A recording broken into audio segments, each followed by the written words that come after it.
Okay, hi everyone. I'm Licia Prehn and welcome to my presentation.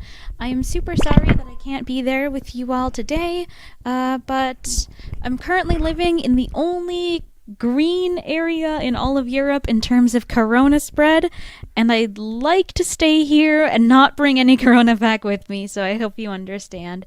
But thanks again to the organizers and everyone for having me here. I really appreciate it. So, my presentation today is called Community Management and Extremism: How to Prevent Community Co-ops and Stop Young People from Falling Down a Hate-Fueled Rabbit Hole.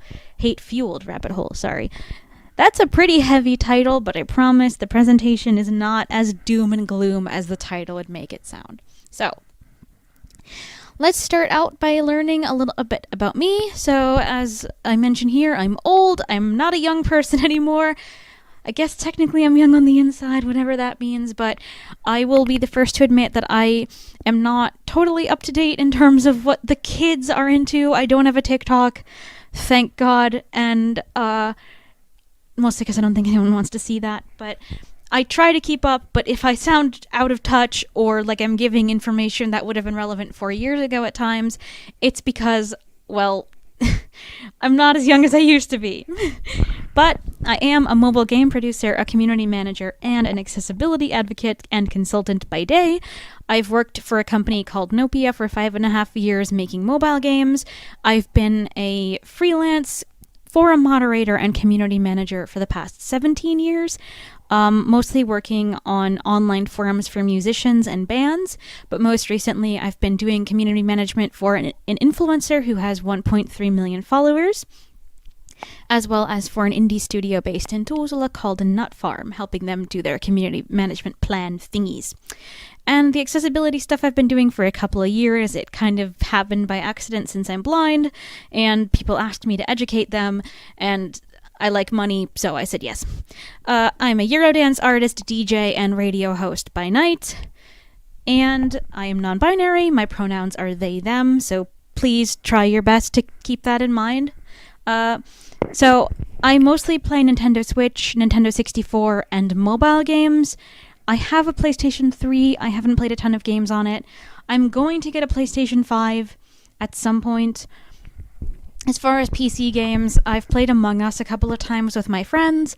I've also played some Jackbox Party games a couple of times, but I'm definitely not, as one would say, a hardcore gamer beyond Pokemon and Banjo-Kazooie. Oh, and Animal Crossing. I have like 400 hours on Animal Crossing. And a fun fact about me is that I once met both Tauski and Vesa Keskinen in the same afternoon. And here's proof. I don't have the Vesa Keskinen picture, so you're just kind of going to have to believe me, but there's Tauski at least. So, I thought it made sense to kind of look at this in terms of where I stand, or not where I stand, but kind of how I first became familiar with gaming communities and gaming culture and what it looked like when I started to play online games. So I got an Xbox 360 right after they came out, and right when Xbox Live was launched. So I want to say that was 2006 or 2007, somewhere in there. I was in high school, about to graduate, so I played a lot of video games. And at the time, Xbox Live was terrible. It was awful. It was exactly as I wrote it. It was young, mostly boys, yelling about each other's moms and calling each other slurs and different things, and it was not at all an inviting environment if you were a woman, gay, or I don't know, mentally mature in any way. It just kind of drove, I think, a lot of people away from online play at the time, and kind of maybe attracted the wrong kind of people. And I think part of what helped that grow was the advent of content like That Guy with the Glasses, which has now rebranded as Channel Awesome, and similar sites which featured a lot of dudes in their mid to early 20s yelling about games and being angry and being really mad when they would play Street Fighter, or being really mad about Ultima, or being mad about some game, and, you know, being angry, and that was the joke. They were angry and playing games, and they were all trying to copy the angry video game nerd, who was kind of the first one to really do that kind of content. But what a lot of those guys kind of missed was that the angry video game nerd was a character. That is not actually the thought, or the thoughts and the opinions of the actual angry video game nerd. That was a character. You know, he was playing a role. Whereas a lot of the people who kind of came as his copycats were at times playing roles, but more often than not were serious. And because the whole point was that they were angry, they often said things that were less than great.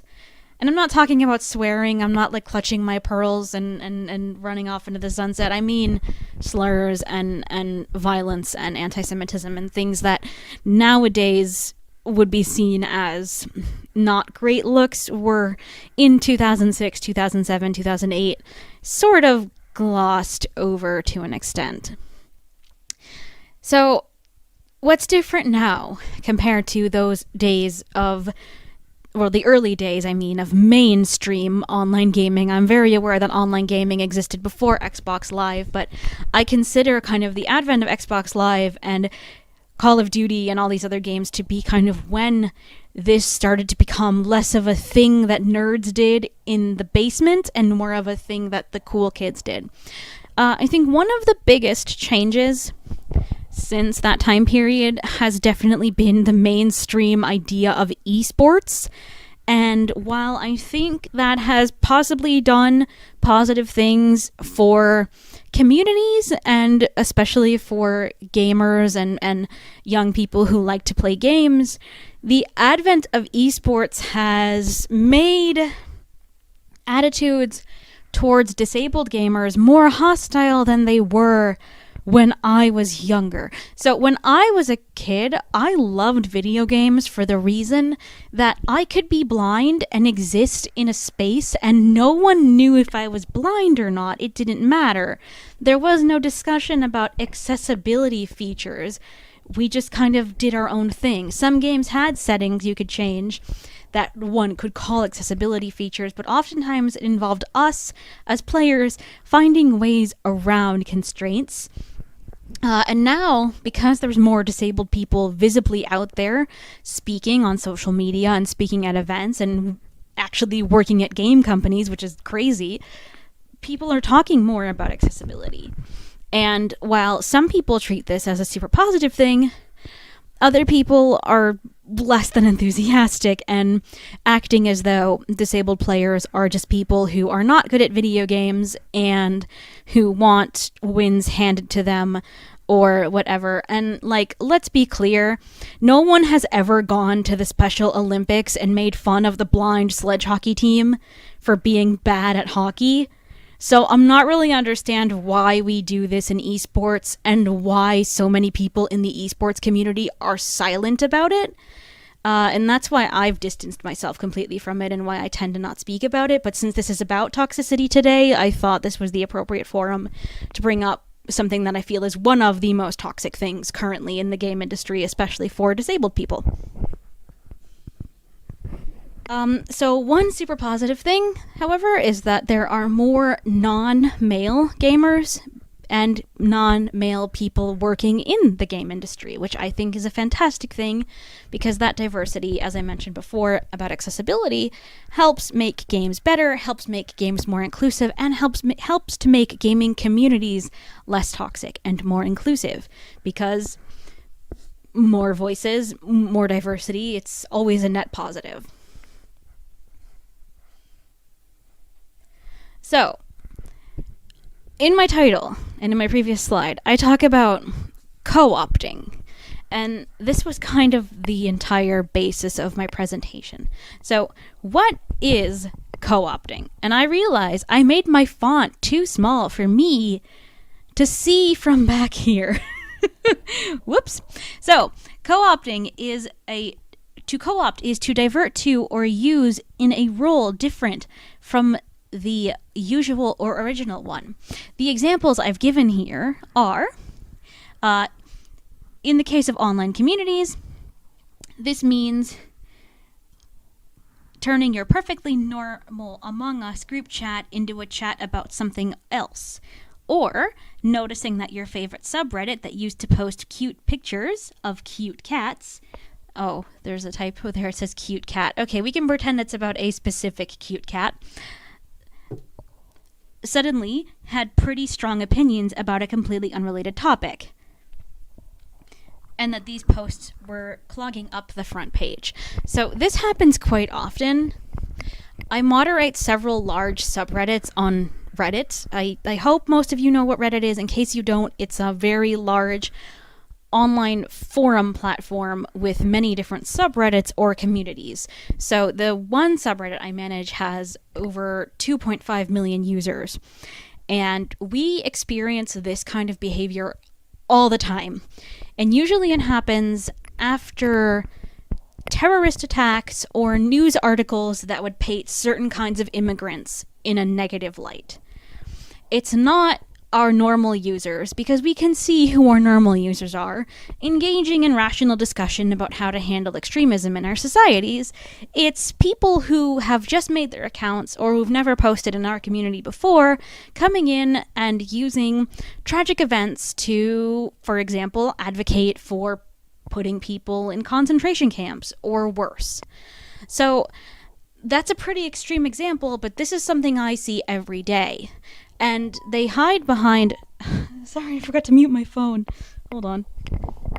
I'm not going to edit this part out because this is the reality of quarantine and doing stuff from home. If I would actually be there with you, you wouldn't even hear my phone because it would be in my purse. Okay. Sorry about that. So, this is something that we deal with all the time. It's not always this extreme. Sometimes it's about, I don't know, geopolitical differences or land disputes between two countries or something like that. But it's really easy without proper moderation or strong rule sets or a unified moderation team to have people with fringe and extreme beliefs overrun your front page or your server or your whatever with repetitive clickbaity headlines and memes about specific groups. Another example I can give from our community is that every time there's been a terrorist attack, the front page, if we were to not moderate it, would then be filled with lower and lower quality articles. So not necessarily stuff from like the BBC or the New York Times or a news source that has fact-checking and reliable information, but anything whose headline will shock you or shock the reader or make the reader feel as though they are somehow being persecuted, or maybe the headline will play off of a fear that the reader has or that their target reader has. And it's our job to make sure that this kind of fringe, extreme agenda pushing doesn't seep over into our community, because we know from our user surveys that the average user of our forum, our average community member, is not interested in this stuff. They don't subscribe to our forum to read fringe articles. They subscribe to chat with people, look at pretty pictures and the occasional meme or relevant major news article, not hot takes, if you will. So, if all of that just seems really dumb and confusing, I tried to kind of break it down into a more gamified, not gamified, but like game-centric way. So, you're a big fan of Porg Farm Simulator 2020. That game doesn't exist. For some reason, Disney, get your act together, I need it. But you're a big fan of Porg Farm Simulator 2020. You joined the Discord server a long time ago and check in from time to time to find out how others are building up their farms on Octu. So just imagine you're a normal, casual player of this game who maybe wants to talk to other people who also play this game. You want to see other farms. You want to know what others are doing. You want inspo, if you will. You liked the community at first. People were helpful and friendly. And the memes were mostly game-related or otherwise wholesome. You know, fun Star Wars content, whatever. One day, you notice some players that you haven't seen before posting some jokes about transgender people. They are just jokes. No one means any harm, the mod team says. They don't understand, even though you reported them and you feel something is wrong. This happens, I don't want to say a lot, but I have seen this happen a lot. I have seen this happen, and this is a known tactic among hate groups to post jokes and memes that would otherwise seem innocuous or harmless or like nothing. And then, you know, when you ask the mod team about it, or if you confront the user about it, they say, oh, it's nothing. It's just a joke. Haha, what do you mean? God, you guys are offended by everything these days. It's just a prank, bro. But you know that it's more than that because you've spent more than 5 minutes on the internet. But in the context of perhaps a school setting or like a youth house setting, it's possible that your youth coordinator might not be as savvy to these memes, if you will, as you are. And this is a uniquely like millennial and Gen Z problem, which is also why it might be difficult for some older youth coordinators to kind of catch on at first. You notice that the community has become a lot more divided. The jokes have been replaced with blogs, YouTube videos, and other media that is hostile towards trans people. So this is what I mean, and what I was kind of alluding to before in my previous slide. So it starts off as jokes, and once they notice they can get away with posting the jokes, it becomes less funny or like less harmless funny and more cruel funny. So maybe they'll replace the memes with compilation YouTube videos of cringy members of a certain group, for example, where the whole purpose of the YouTube video is to just laugh at other people. That's a thing. That's an entire subgenre of YouTube, where people just make compilations of other people without their permission, repost them, and say, haha, look how funny this insert person of group is here. And oftentimes these kinds of compilation videos are used as some kind of, how do I say this? Like they're used as some kind of evidence that the entire group is backwards. So maybe someone would take a video of me and be like, all blind people have pink hair. See, look at this one. This is a very simple and juvenile concept, but I don't think anyone actually thinks this. But it's a similar thing that if someone would take something I said and then try to say, see, all blind people feel this way. No, we're not a monolith. Neither are transgender people, neither are black people, neither is any marginalized group. But this is what these kinds of people will start to do. And this will divide the community further. So, people start leaving the server or muting it because they don't like the direction in which it's going. So, people start to feel super uncomfortable. It's not funny. It's too political. They came here to look at porgs, and suddenly it's politics, and people are angry at each other, and they don't understand why. So they just leave and keep playing the game, maybe, or maybe not. Meanwhile, users who never seemed to post anything Meanwhile, users who never seemed to post anything political before are now clogging different server channels with arguments about trans rights. The mod team knows that they've let this go on for too long, but they feel as though both sides are behaving in an uncivil manner. That's a typo. It should say or not behaving in a civil manner. So the mod team has let this go on for so long and paid attention to so little, and the potentially transgender or transgender allied people in the server have gotten so justifiably frustrated by the hate speech that they've lost their tempers, and now it's basically fighting everywhere. And all the mod team sees is personal attacks and fighting, and not the nuance of what's actually happening here, which was members of a hate group showed up and have now caused chaos in the server.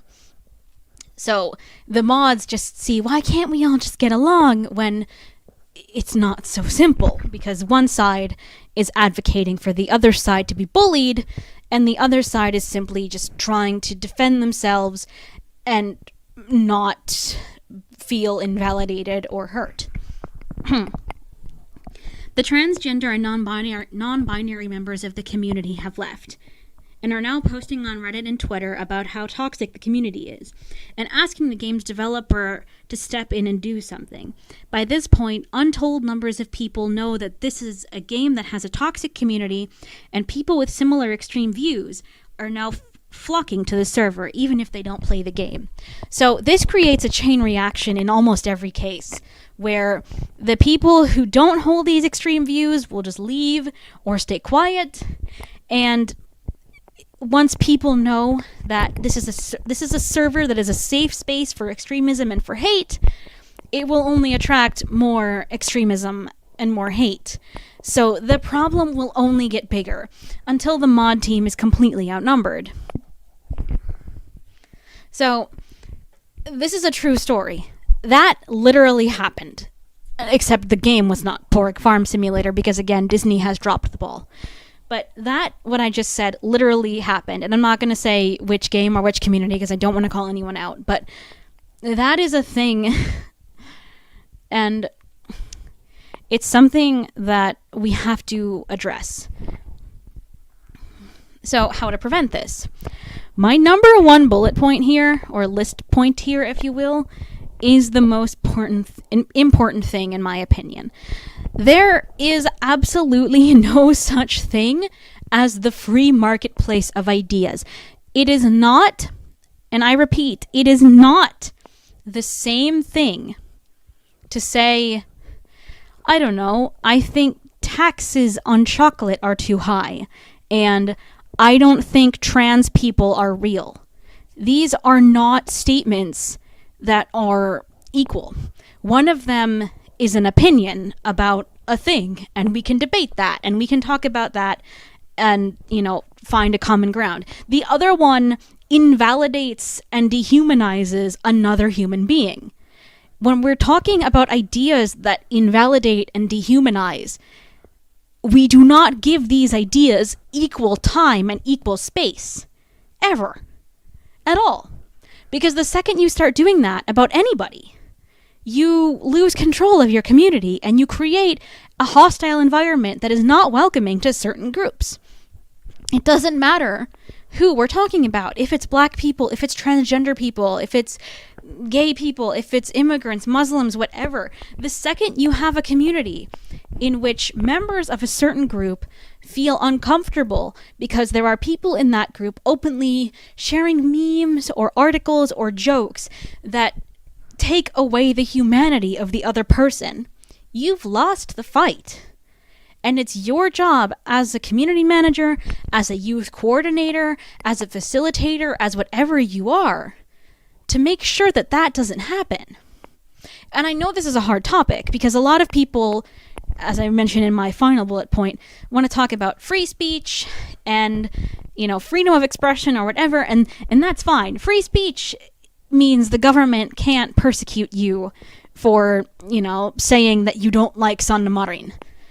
Free speech is not that someone can't ban you from Reddit or from Discord for being a bully and making members of your community feel bad.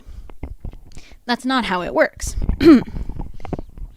So, number 2 would be to make clear and comprehensive rules about what is okay and what is not okay. These rules can be updated over time.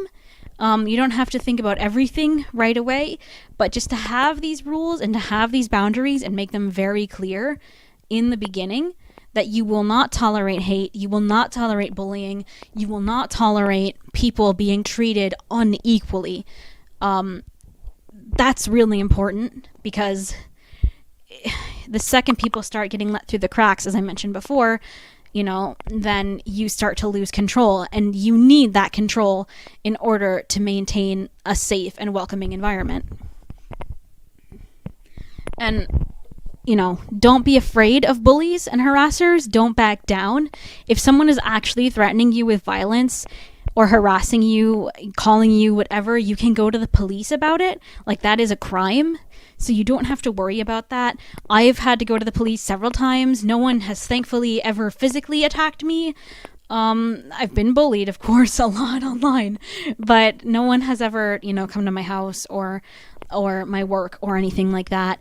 And the times that I've had relatively scary situations, the police have handled it for me. So it's been my communication with the Finnish police has been extremely positive in terms of the harassment stuff. So don't be scared, because that's how, again, they win. If you find yourself bullied into submission because there's someone in your server who's being mean to LGBT people, for example, and you ban them and then they say, I'm going to come to your house, what are you going to say? Okay, please don't come to my house. You can bully the LGBT people again. Like, that's not Finland. That's not Europe. That's not any country, I think. Like, you can't do that here. So don't be scared. And like I said before, free speech means that the government can't persecute you. It doesn't mean that you cannot ban people from a server or from a forum or from a chat room or whatever. And it doesn't mean that you can't have discussions with people in real life who are behaving in a toxic or unwelcoming or making bad faith arguments about marginalized groups. So this resource is, I would say, my favorite video in terms of helping people understand this certain tactics that hate groups use. This one focuses mostly on the alt-right and fascism, but the same tactics are used by other extremist and hate groups. This is sort of not safe for work. There is some vulgar use of words in here, and there is some actual Nazi imagery shown.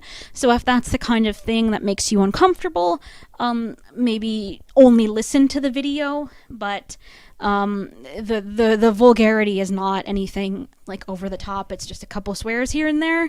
In general, ContraPoints has some really great videos about understanding extremism, and she's been credited as someone who has de-radicalized potentially millions of people. So definitely check out her content. Just remember that it does sometimes contain things that might not be appropriate for specifically young audiences or the workplace.